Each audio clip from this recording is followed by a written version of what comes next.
Hey friends, so this message is a metaphor that you have probably heard before, but I was thinking about what this really means a while ago, and I came to a conclusion. In the last few years, I think the most valuable lesson I have learned about human behavior is this. There are some people who will get angry at you over something they did to you, which makes no sense, right?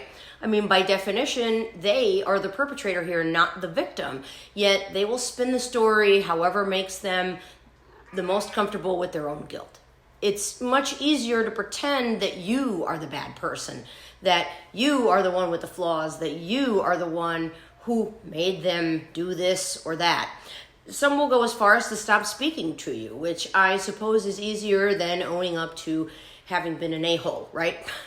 It's all an excellent way to avoid being honest with themselves. I mean, I get it. Nobody wants to look in the mirror and admit when they are the problem, unless you're Taylor Swift. But anyway, I digress. These same people will often not understand why you are hurt or upset when they have been cruel to you or wronged you. They will get super defensive when you call them out on their crap behavior. They will also be mad at you when you don't call anymore, or if you cut them out of your life altogether. Sometimes the act of your disconnection will serve to further push their narrative that whatever happened could not possibly be their fault, so it must be yours. And here we go again with you being a bad person. All of this is BS. It's deflection. They are just trying to make themselves feel less bad about their own wrongdoings. This is a battle they're fighting within, and they likely will not admit that to anyone, not even themselves.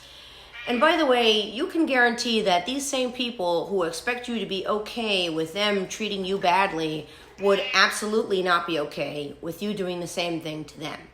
Talk about double standards, right? Let's make one thing clear. Being angry at someone who hurt you and choosing not to speak to them anymore does not make you a bad person. It makes you human. Those emotions are valid and you are allowed to feel them even if it makes the person who hurt you uncomfortable. You have every right to not speak to that person or cut them off or whatever you want to do. As we have said before on this channel, if they wanted to stay in your good graces, then they should have acted better. Do people make mistakes? Yes. Do they deserve second chances or an opportunity to make things right? Also yes. And if they care enough about their relationship with you, they will do this on their own. You won't have to ask. Oh, and they're not entitled to forgiveness or reconnection or anything. That's up to you to give. And if you don't, that's okay too. You have to do whatever is best for you, because they have already shown you with their actions that they don't give an F about that. Some bridges have to burn, friends. There will be times when someone will do you a huge favor by starting that fire. It probably won't feel like a favor at the time, and you might feel bad for not helping to keep the bridge intact or sending a boat. But you know, at some point, you'll come to understand that maybe that fire is a sign. Some bridges just don't lead you where you need to be, and it's better for you to stay on your own side. Chewy? On the dining room table like always.